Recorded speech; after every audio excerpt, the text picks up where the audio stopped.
E é isso, né? Deixa eu começar então esse bate-papo aqui.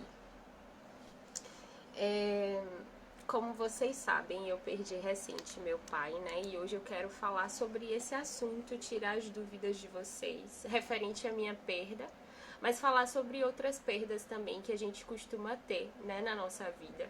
A gente perde amigo, a gente perde pessoas que a gente ama, como namorado, esposo, namorada, esposa, enfim.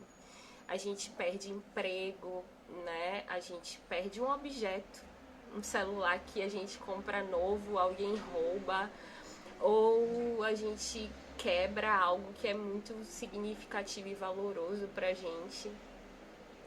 Então a gente tá o tempo inteiro perdendo coisas, né?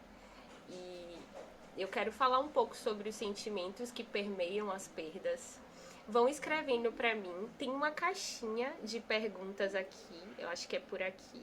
Tem uma interrogação e aí vocês escrevem perguntas que vocês queiram fazer e eu vou respondendo, porque vai ser bem aleatório, assim, vai ser meio que um bate-papo mesmo, pra falar sobre o olhar da psicologia também, pra eu falar um pouco como é que eu tô, pra eu trazer também alguns casos de pessoas que perdem pessoas que amam e coisas e como que elas se sentem, pra gente tentar se acolher um pouco nesse momento, tá? Então manda esse vídeo pra quem você acha que precisa ver, que perdeu alguém, não sei.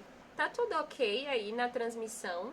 Me dá um ok aqui pra eu ver que tá ok, porque minha internet tá muito péssima. Então eu não sei se tá ok ou se não tá. Me dá um tá certo, tá tudo bem, não tá. Então vamos lá.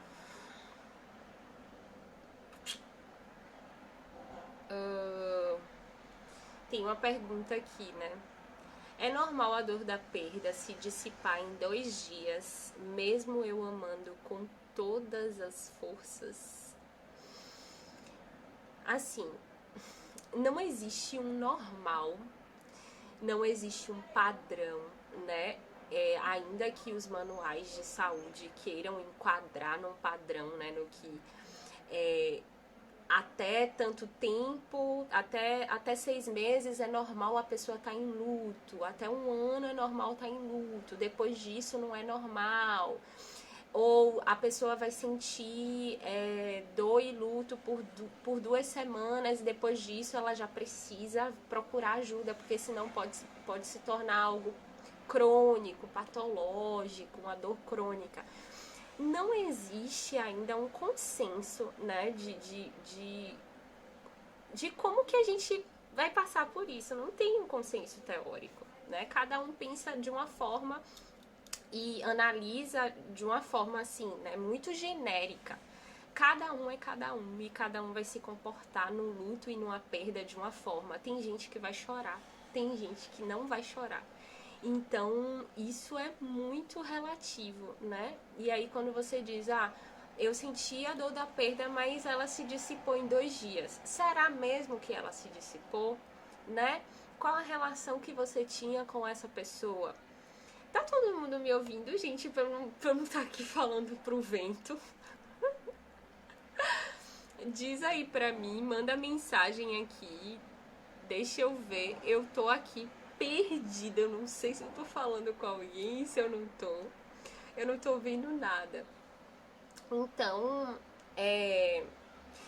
tem muito essa relação que você tinha, né, com sua avó. Por exemplo, eu perdi meu avô ano passado. Foi muito chocante pra mim, né? Eu não tinha tanto contato com ele, mas ele foi uma pessoa que na minha infância foi muito forte a minha relação com ele. Só que depois de grande eu não tinha mais tanto contato com ele. Ele morreu e eu senti o vazio do luto, né?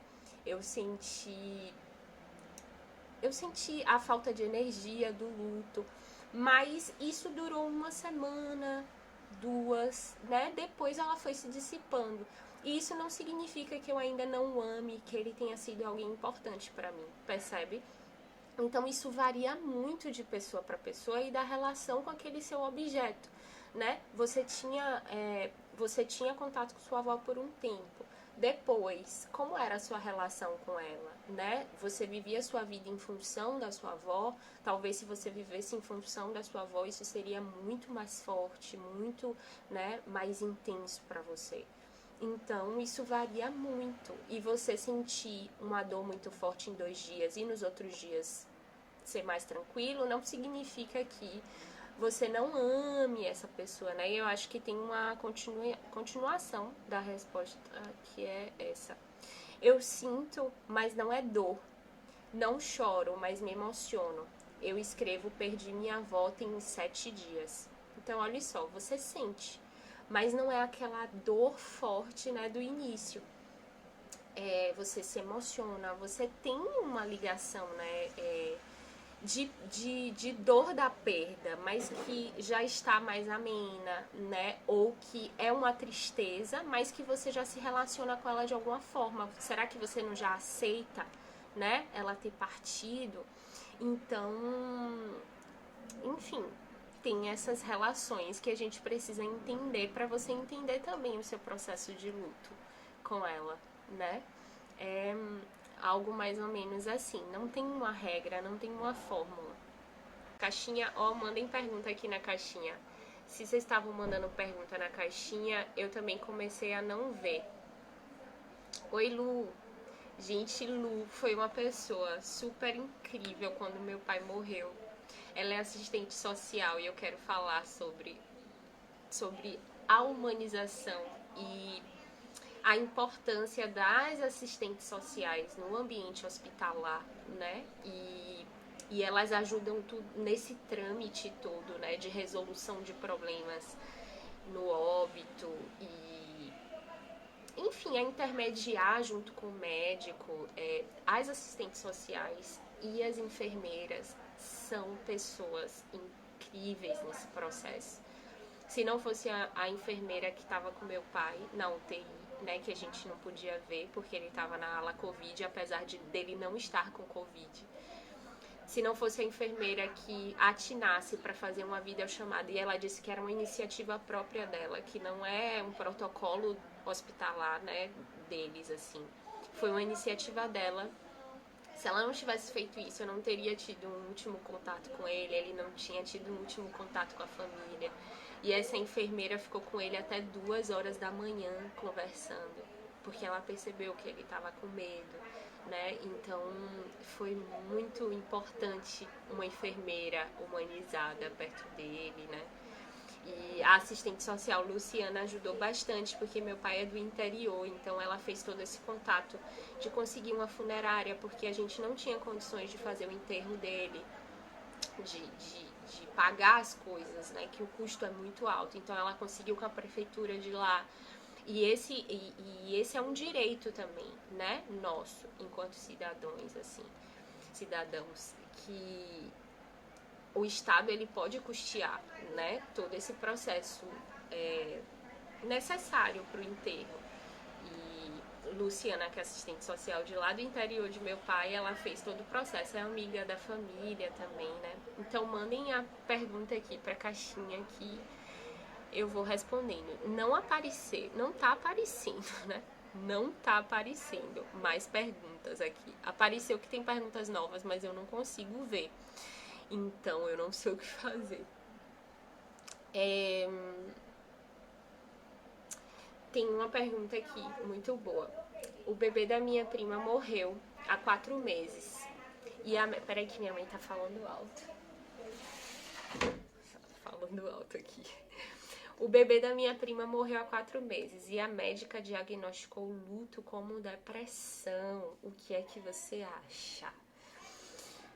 Gente, é assim, luto e depressão é muito próximo os sintomas, assim, muito próximo, né? E eu quero falar um pouco sobre isso. Porque, assim, os sintomas do luto, eles são sintomas... Ele tem um momento do luto que é um momento depressivo. É um episódio depressivo, onde a pessoa quer ficar sozinha, ela não quer fazer nada, ela tem um sentimento de vazio, né, muito forte. O sentimento de perda de sentido mesmo. né? Então, a depressão, ela passeia um pouco por isso, né? Ela tá relacionada a isso. Só que assim, como teóricos ainda não têm algo muito bem definido e estabelecido sobre tempo exato,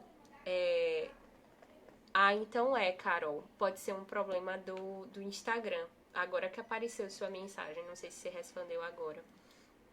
Então, não existe um tempo exato, né? Assim, de existir, existe protocolado, né? No DSM tá lá escrito, o luto dura de 6 meses a 2 anos, né? Quando ele passa de 1 ano, ele já é algo a ser visto como patológico, enfim, já coloca outros níveis do luto, né, da dor crônica, como dor crônica, enfim. Só que isso varia muito. Tem gente que vai viver o luto por 2 anos mesmo, e depois vai estar tudo bem com a pessoa. Tem gente que não. Tem gente que já vai entrar no processo de depressão mesmo, né? Que vai ser algo que vai virar patológico.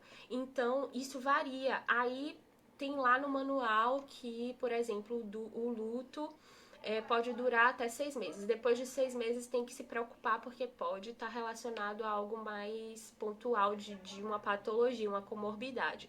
Só que, por exemplo, tem gente que vai viver 1 ano de luto, 6 meses, e não vai estar relacionado a nenhuma patologia. É o processo dela de readaptação, de aceitação da realidade. Então, por isso é importante que essa pessoa enlutada, né, ela tenha um acompanhamento psicológico para que esse psicólogo veja, né, e analise se essa pessoa ela está evoluindo, né, se ela está dentro dos padrões de sintomas do luto, quanto tempo que isso dura, né? Se ela tá cada vez mais deprimindo, né? Porque, assim, eu no meu processo de luto, eu tô nesse momento depressivo, né? Eu quero ficar muito sozinha, eu tô sem vontade de fazer nada. Tipo, sexta-feira eu deixei o dia sem atendimento, pra eu fazer coisas que eu goste, né? De dar uma volta, respirar um ar, andar de bicicleta, ver pessoas que eu gosto, claro que com todos os cuidados, né? Mas da família, assim. Só que eu não consegui fazer nada. Uma tristeza muito profunda, né? Algo muito pesado e falta de motivação, falta de sentido, como se nada tivesse mais importância. Por quê? Porque houve uma ruptura abrupta na minha vida. E que é normal quando as pessoas perdem pessoas. E aí coloquem essas pessoas como namorado, né? Como esposo. Coloque no feminino também a esposa, a namorada. Como perda de emprego, né? Como mudança de emprego também. Como perda numa prova que você se preparou para aquilo, você criou expectativas, você achou que estava, né, bem, e você de repente perdeu todo o seu investimento, o seu tempo, o seu dinheiro naquela prova e você não foi aprovado. Enfim, diversas perdas, né? O luto, ele é um processo de perdas, independente se é com alguém ou se é relacionado a algo. E aí eu trouxe na primeira parte do vídeo, né, a perda também de um objeto. Você comprou um celular, alguém rouba esse seu celular que você tinha, né, um investimento, tinha uma ligação com aquele objeto. Também é um processo de perda, né? E dentro do processo de luto, a gente tem algumas fases, né? Que a primeira é a fase da negação. Não sei se vocês passaram por isso. Agora sim, não é um processo regular, né? Ele pode vir junto ou pode pular já ir para outro, né? Ou um depois do outro. Isso varia também de pessoa para pessoa. Não existe uma regra. Mas vem o momento da negação, né? Tipo assim, você não é possível, você não aceita a realidade, você vai tentar encontrar a pessoa de várias formas, né, nos lugares que ela estava, você manda mensagem, você liga, falando assim, o luto, como é uma ruptura, né? Se vocês não estiverem entendendo, gente, fala, manda mensagem, porque às vezes minhas ideias são muitas ideias, eu não consigo organizar. Mas podem escrever, mandar mensagem, caixinha de perguntas, já apareceu mais umas perguntas aqui. Mas então, só para eu explicar um pouco a fase do luto, aí vem a negação. Não. Então, luto é uma ruptura abrupta, né? Ou gradual de uma relação. É como se você tivesse, por exemplo, esse é o seu objeto amado, seja alguém ou algo, né? Uma amizade, um namoro, alguém que você ama, que morreu, enfim, que você tá ali respondendo, por exemplo, eu ligo, ele me atende, né? Eu faço uma comida que ele gosta, ele ama e me dá carinho. Eu tenho a atenção dele toda vez que eu vou pra ele.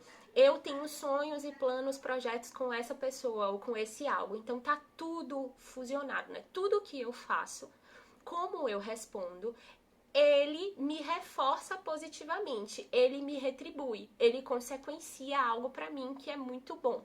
Então, essa é a relação, né? Então, no luto, existe a perda desse reforçador, dessa resposta desse alguém que você ama e que você tem uma ligação que não te responde, não te reforça mais quando você responde. Então, a ligação, quando eu ligava para ele, agora ele não atende mais, né? É uma extinção operante, porque o que antes eu tinha de reforçador dessa pessoa, hoje não existe mais.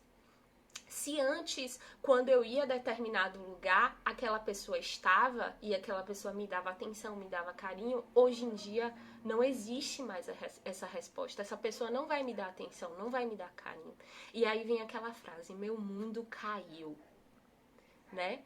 Meu mundo desabou, porque tudo que eu tinha com aquela pessoa e que era altamente reforçador para mim, não existe mais.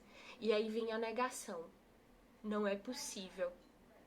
Não é possível. E aí, com a extinção desse reforçador, quem tá respondendo, né, que teve a perda, a pessoa que teve a perda, ela vai, vou citar exemplos, e aí vocês veem se isso se enquadra, né? Por exemplo, numa perda de um relacionamento. A pessoa liga loucamente e o outro não atende mais. Aí vem a negação, não é possível, eu não aceito que acabou, não. Aí manda mensagem, a pessoa bloqueia. E aí ela fica mandando, aí ela vai variando também as respostas. Quando a pessoa morre, por exemplo, o meu pai. Uma forma que, logo quando ele morreu, eu não consegui imaginar que ele tinha morrido. Aquilo pra mim era como assim, foi inacreditável pra mim. Então vem a negação da realidade. Eu, de alguma forma, sabia que ele tinha morrido, mas era irreal pra mim o que eu fiz. Colocava músicas que ele gostava. Eu soube da notícia no hospital, né, que meu pai tinha morrido. Aí eu vim o caminho pra casa, ouvindo a música que a gente cantava junto. E, de alguma forma, revivendo a presença dele ali. Como se eu trouxesse a presença dele ali pra perto de mim naquele momento, sabe? É uma forma de não se vá, eu não quero que você vá embora. Eu quero você aqui perto de mim. Então é uma forma de negação também. E eu fiquei ali aquele momento, e eu fiquei o dia inteiro ouvindo músicas de meu pai para manter ele perto, porque eu não tava sabendo como deixar ele ir. Eu não queria que ele fosse, né? Então, normalmente é assim, a gente passa por esse processo de negação.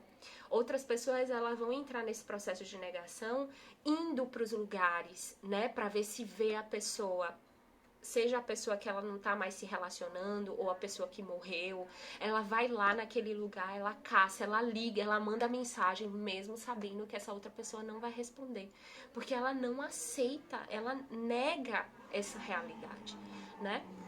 Então, essa é uma fase do luto. Gente, escreve pra mim, porque eu não tô vendo ninguém falando. Se alguém tá falando comigo, eu não tô vendo nada, pelo amor de Deus. Eu tô falando sozinha. Eu tô vendo que tem gente na live, mas eu não tô vendo nenhuma resposta. Mandem na caixinha de perguntas que talvez isso ajude mais. Aí Lu perguntou se eu, como filha, eu tô sentindo a perda do meu pai. Eu tô sentindo muito, né? E aí eu vou explicar, né, mais ou menos em que fase que eu tô do luto.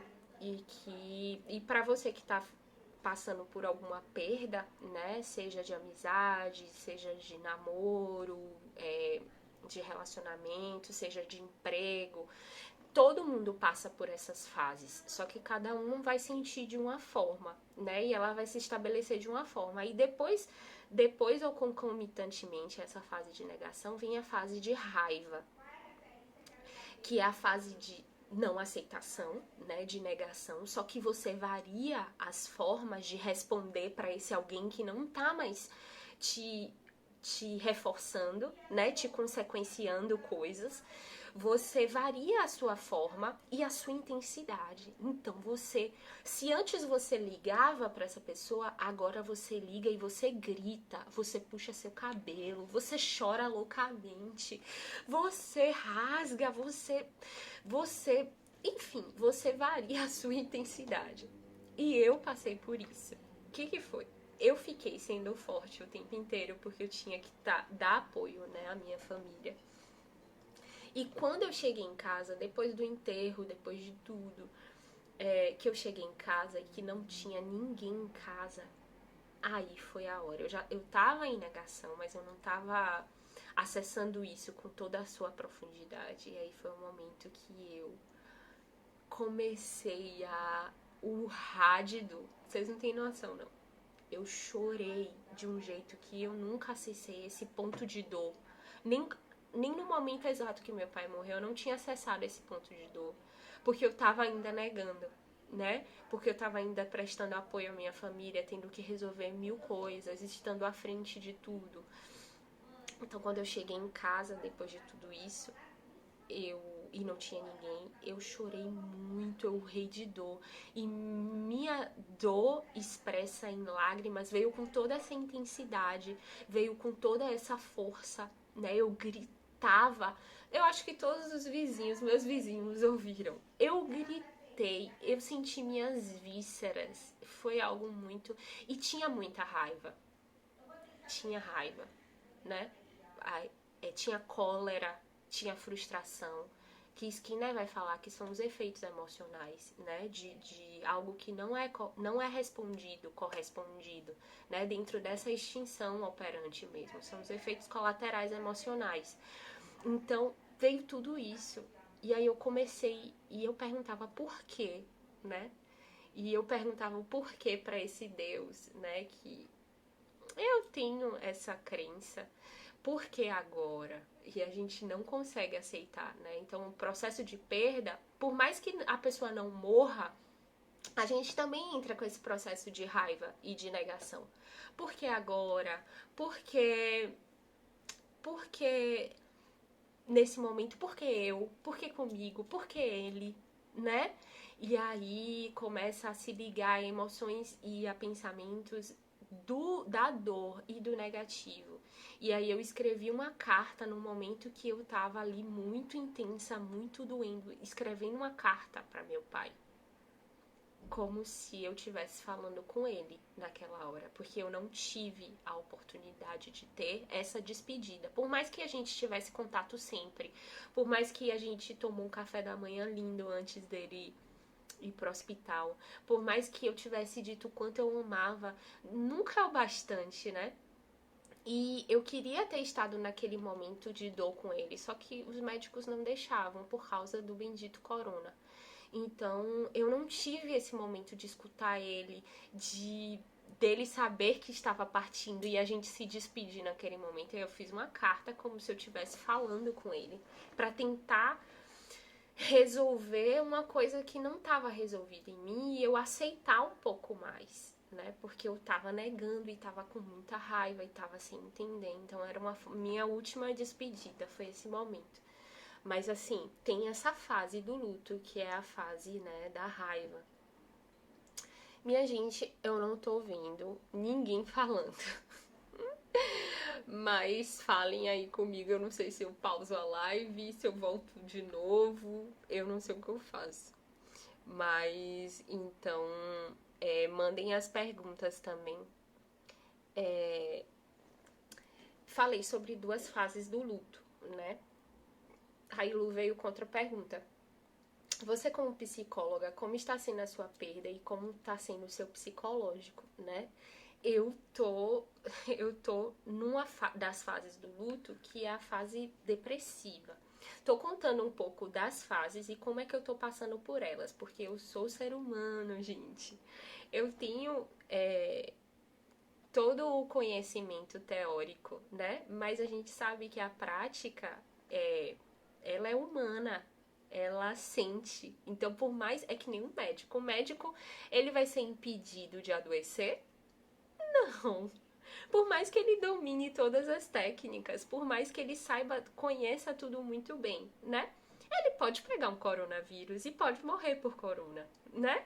Por mais que ele se proteja, por mais, enfim, ele pode infartar, né? Ele pode conhecer tudo isso e sentir também todas as doenças e ser acometido por elas, ainda mais com doenças mentais, né? Que não escolhem quem, quem adoece, né? E é um processo humano natural.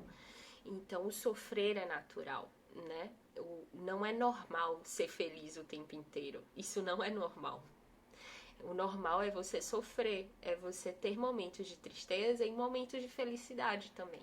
Então, eu tô nesse momento depressivo, assim.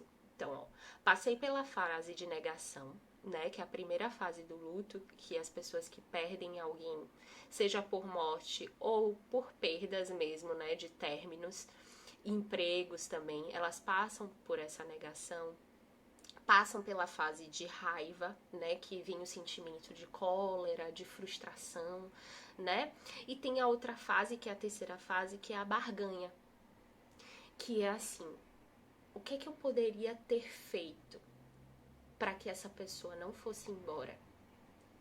E aí vem esse sentimento muito forte, né? De eu poderia ter feito alguma coisa, ou eu poderia ter dado a minha vida no lugar dele. Isso veio muito forte para mim, né? Logo quando meu pai morreu, e durante eu ver meu pai se perdendo mesmo, né? Eu ver ele sem ar, eu ver ele sofrendo.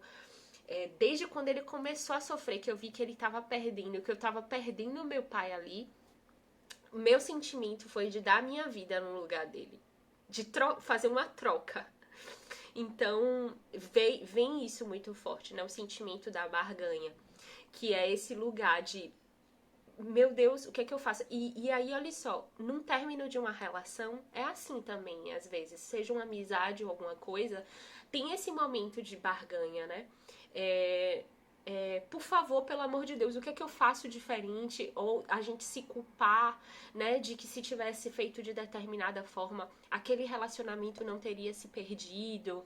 Enfim, e a gente tentar mandar mensagem, querer saber, mudar, ou mandar uma foto que lembre os dois para aquela pessoa voltar, ficar barganhando para que aquela realidade não aconteça, que é a realidade da ruptura, né? Então, fica muito forte essa necessidade de fazer voltar, da ruptura não acontecer. Então, a pessoa ela vai respondendo de formas variadas e intensas para ter aquela pessoa que antes reforçava o comportamento dessa, né, que somos nós que perdemos, tenha de volta, né? Então, que a pessoa consequencie seu comportamento e sua resposta de volta. E eu tive esse momento, né? E vez ou outra, eu fico pensando assim, eu não me culpo, né? Isso é muito claro pra mim, eu não me culpo, porque eu sei que eu fiz tudo o que eu podia pelo meu pai, né?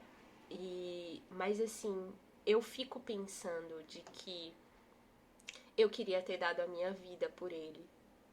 Eu fico pensando, tentando barganhar com Deus, assim, poderia ter sido eu no lugar, né? Eu não queria ver ele naquele lugar, eu teria dado a minha vida por ele. Eu acho que esse é o maior pensamento. Ah, outra coisa, que poderia ter sido diferente, que meu pai poderia ter ido pro hospital, ter ficado bem como eu prometi a ele, né? Mesmo eu não tendo controle da vida. Mas eu prometi a ele como uma forma dele não sentir medo, né? Eu falar, meu pai vai ficar tudo bem, né? Trazer essa coisa da esperança. Meu pai vai ficar tudo bem, você vai sair dessa. O senhor já tá na UTI, então o senhor vai ser atendido, tudo vai dar certo, o senhor vai voltar para casa. Então eu fico às vezes nesse lugar da barganha, né? Que ele poderia ter voltado para casa e a gente ter vivido nossos sonhos juntos, tantos sonhos que a gente tinha ainda para se cumprir. Meu pai foi embora muito jovem, então eu passei por esse processo também, dessa fase do luto, que é a barganha, né? E vez ou outra eu passeio por ela, assim, poxa, poderia ter sido tudo diferente, poxa, eu poderia estar com meu pai aqui agora, né? Ou enfim, ele ter sido curado e a gente continuar cumprindo os nossos sonhos, nossos projetos juntos e os sonhos dele também, que eu tinha vontade também de realizar os sonhos dele. Então, é isso. Terceira fase é essa. Então, primeira fase vem a fase da negação. A segunda fase é a fase da raiva, né? E aí vem sentimento de cólera, de frustração. A terceira fase é a fase da barganha, né? Que essa fase eu também passei e vez ou outra eu vou nela. Vez ou outra eu vou nela. A quarta fase é a fase da depressão. Deixa eu ver se tem mais perguntas aqui. Eu não tô vendo nada, minha gente. Não tô vendo. Sim. Vão mandando mensagem, escrevam pra mim. Eu não tô vendo nada. O que eu faço, meu Deus? Até a caixinha de perguntas eu não tá mais carregando as perguntas. Então, a quarta fase é a fase da depressão, né? Do momento deprimido. Como é essa fase? Essa fase é um momento que a pessoa, ela sente uma sensação de vazio, né? Uma sensação de perda de sentido. É uma sensação que ela quer ficar só, né? Um sentimento solitário. Assim, ela quer ficar só.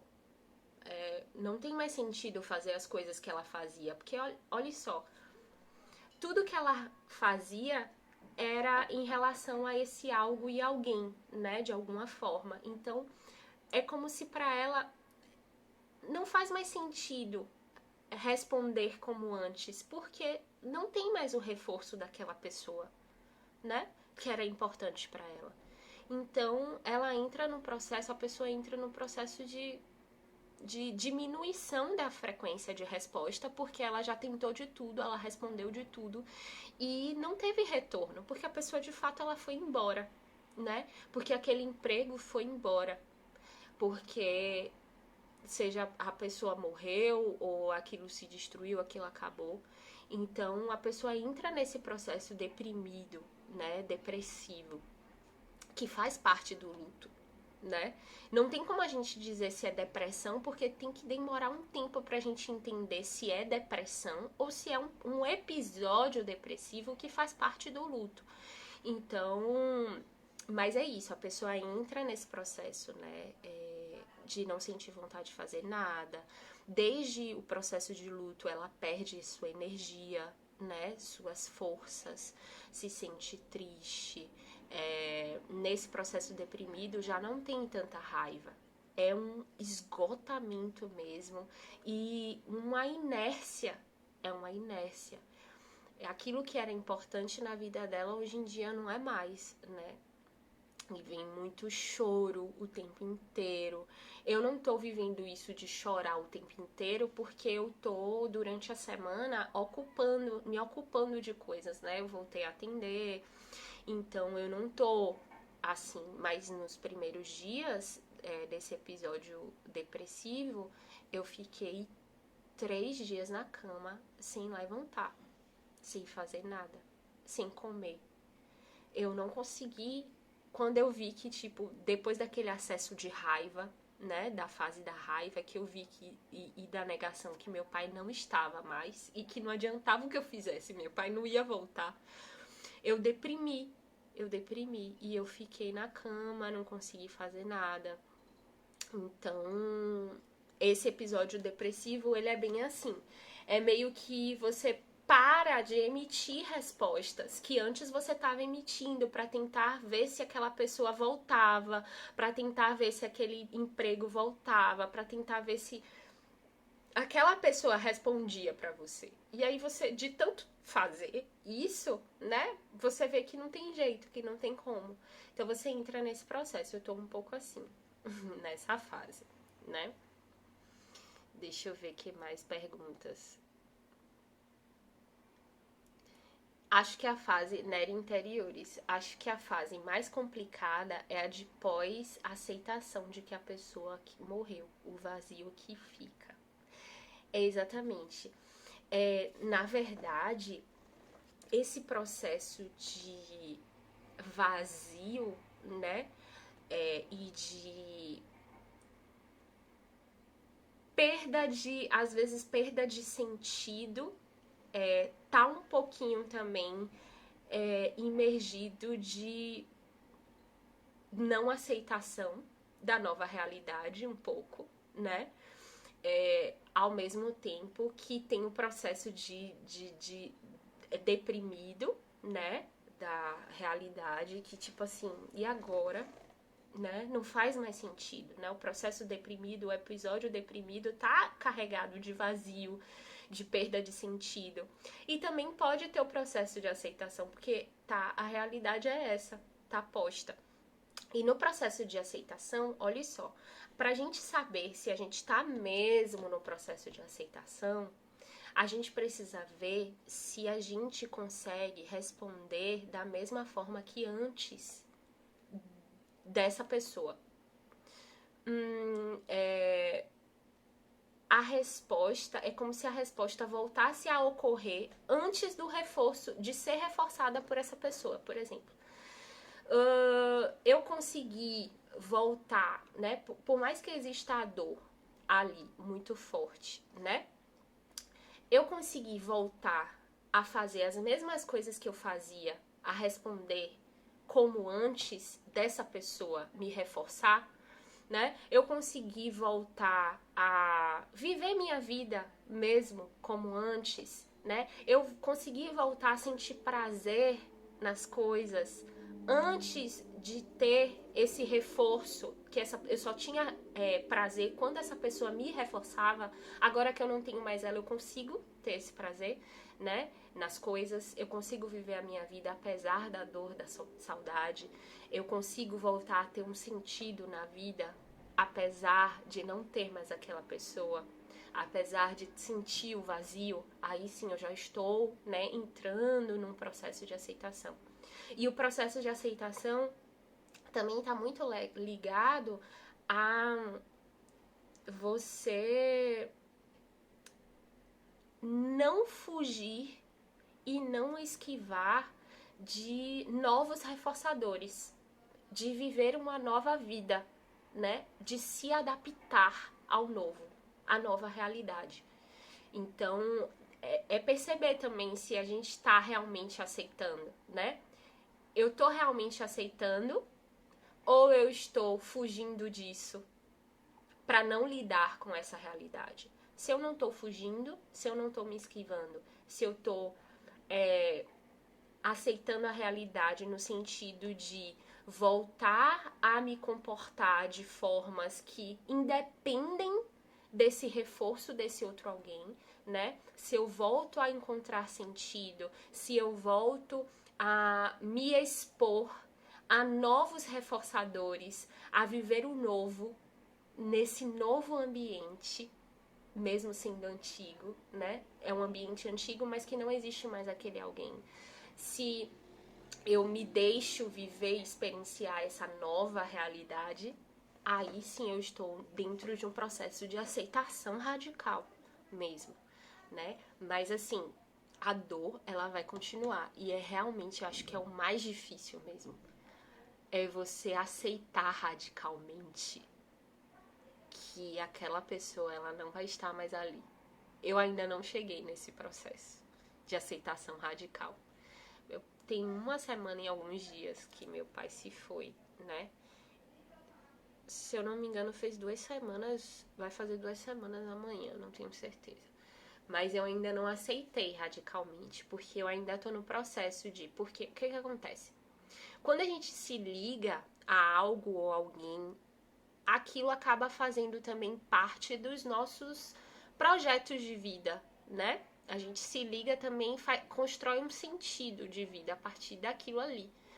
E eu sou muito assim com os meus pais, né? Meus sonhos e meus projetos, eu tenho meus sonhos e projetos pessoais, meus crescimentos pessoais, mas ao mesmo tempo que eu quero dar uma melhor qualidade de vida para os meus pais. Então eu acabo vivendo também de alguma forma, apesar de viver a minha vida, eu vivo também em função de fazer eles bem, porque eles me fizeram tão bem na minha vida, né? Então, quando meu pai se foi, tipo, eu fiquei assim, pra que trabalhar? Pra que ser bem-sucedida? Pra que conseguir dinheiro? Pra que? Se o que eu fazia também era por ele, era pra ele, né? Quando as pessoas vão embora, eu vou viver pra mim mesma. Não, pra mim, não é tão significativo e valoroso, porque meus valores e meus princípios, o meu propósito de vida está ligado também a ajudar pessoas que eu amo, né? Então isso tá muito junto, só que aí eu tenho que me adaptar a essa nova realidade. E existem outras pessoas que eu amo, que precisam de mim também. E existe a mim mesma que eu amo e que eu tenho sonhos meus e projetos. Então eu preciso estar me adaptando a essa nova realidade, né? Que não é fácil. Eu ainda tô assim, meio que fugindo um pouco da dor, né, no sentido de ocupar a cabeça para não pensar muito, nem não sentir muito. Mas aí final de semana, sexta-feira eu sinto mais saudade, enfim. E aí, porque eu fugi dela a semana inteira, mas ali eu me permito sentir, né? Deixo ela ir e vir sem muito esforço, que também é importante. Gente, fala alguma coisa pra mim, porque eu não sei. Eu não tô vendo nada.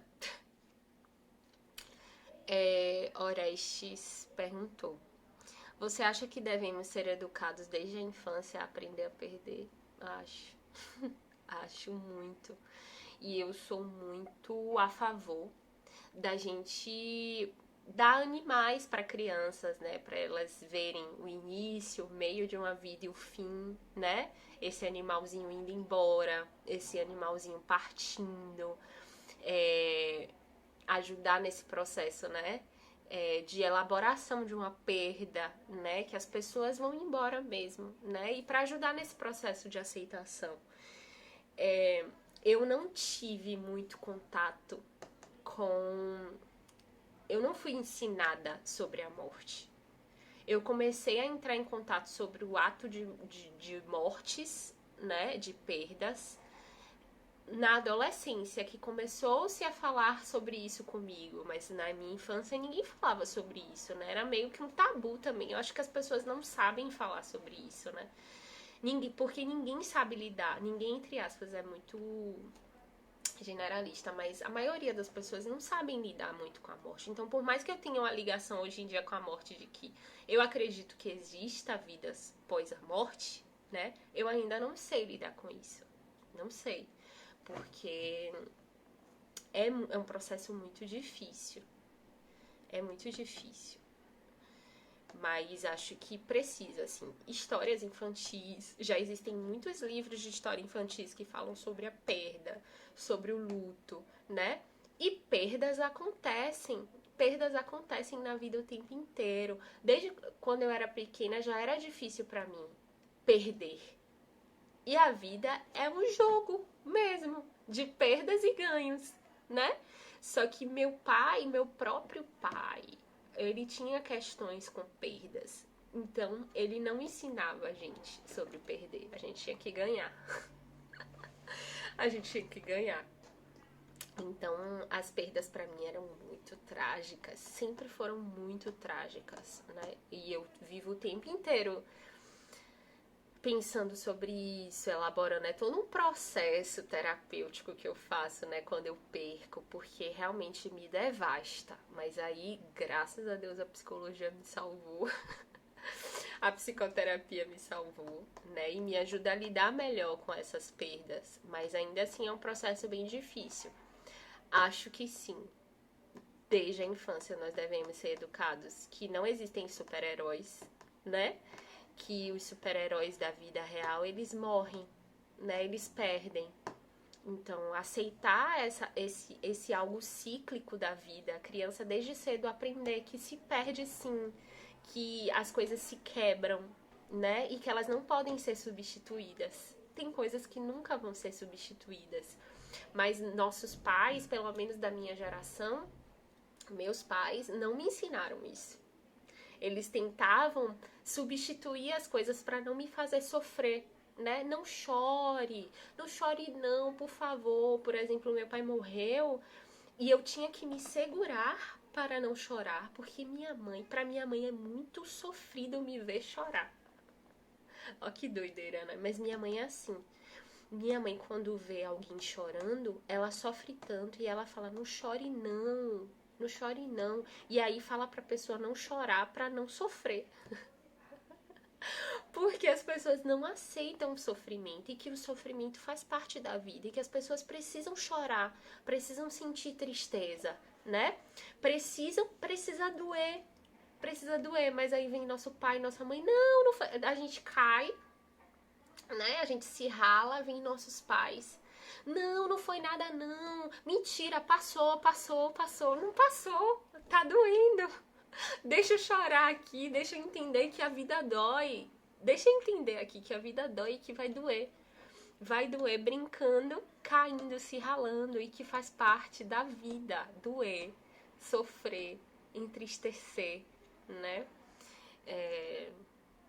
Mas é isso, minha gente. Realmente é uma coisa assim muito necessária a gente ensinar as crianças e ensinar a nós mesmos nesse processo.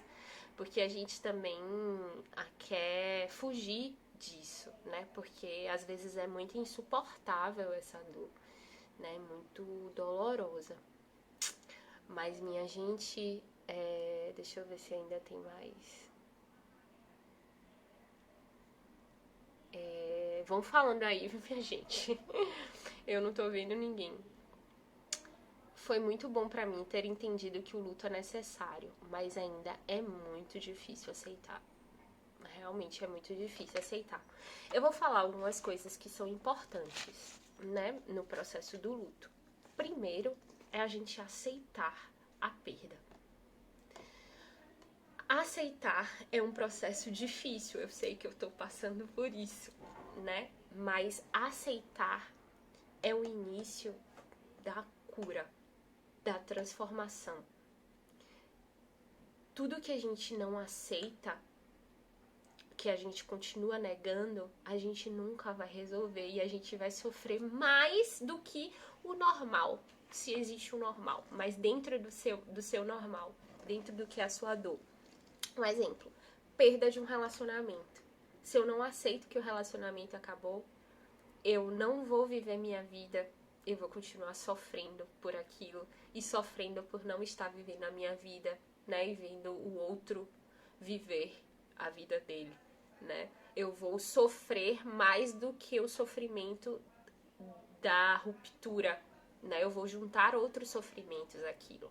Não aceitar é ficar o tempo inteiro maçando naquele pensamento, tentando voltar atrás, tentando refazer uma coisa que nunca vai ser refeita.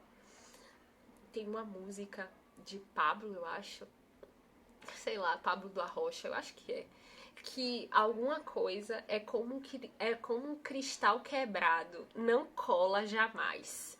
Eu não lembro o que é direito, mas eu lembro dessa frase. Se alguém lembrar, escreve aí. Eu não tô vendo ninguém falando, mas vocês interagem entre vocês. Não sei o que. É como um cristal quebrado. Não cola jamais. É tipo isso. A ruptura é isso. Se a gente não aceita que essa realidade ela jamais vai ser colada, né? a gente vai sofrer mais do que o comum, mais do que o comum, mais do que é para sofrer, né? A gente vai acrescentar mais sofrimento a isso. E dentro dessa aceitação é a gente se abrir para sentir a dor. Thaís, mas a dor é insuportável e eu fujo dela o tempo inteiro. Mas quanto mais você foge da dor, mais você prolonga a sua dor. Você realmente precisa sentir tudo o que você precisa sentir naquele momento. Porque senão você prolonga ela, né? Quanto mais você nega, quanto mais você foge, mais ela fica ali e se transforma num monstro enorme. E aí isso vai vir em forma de depressão. Isso vai vir em forma de ansiedade. Isso vai vir em forma de pânico. Isso vai vir em forma de gastrite nervosa, né? Em forma de hipertensão e diversas outras comorbidades de doenças físicas e doenças emocionais. Então, se você não deixa a dor passar por você, Thaís, o que é sentir a dor? É deixar ela ir e vir, sem você fazer esforço. Ela chegou, bateu na sua porta, deixa ela passar por você. Também não se agarre a ela, que às vezes a gente tem isso, né? Se agarra ao poço profundo da dor e fica ali com ela abraçada. Não, vou ficar aqui morrendo, sofrendo. Não, deixa ela passar sobre você mesmo, como um fluxo de uma onda, de um mar, de nuvens no céu. Elas passam, você observa, deixa elas ali e deixa elas irem, né? Quando elas vierem, deixa ela passar por você e deixa ela ir, sem fazer esforço, sem fazer julgamento sobre ela, sem pensar coisas sobre ela. Só deixa ela ir e vir. E a partir daí é você adaptar novos comportamentos à sua nova realidade. Ou comportamentos anteriores não ligados à pessoa que foi embora, né? E o processo de adaptação é também difícil, mas faz parte do processo de aceitação, né? Se expor a essa nova vida. Expor-se a essa nova vida talvez ajude você no processo de aceitar, né? Que é muito difícil. Mas você vê que é possível viver uma nova vida, né? Sem essa pessoa. A dor não vai passar, a saudade não vai passar. Ela vai ficando mais amena e ela vai sendo transformada em saudade.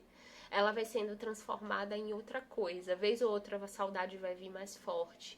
Mas você vai ter contato com outros reforçadores, com outras coisas, com outras pessoas que te façam bem. E você vai ver que é possível viver sem aquela pessoa. Mas para que isso aconteça, você precisa se permitir viver esse novo. Por exemplo, eu não tô nesse momento. Tá muito recente para mim. Eu preciso sentir minha dor. Eu preciso estar na minha fase depressiva agora.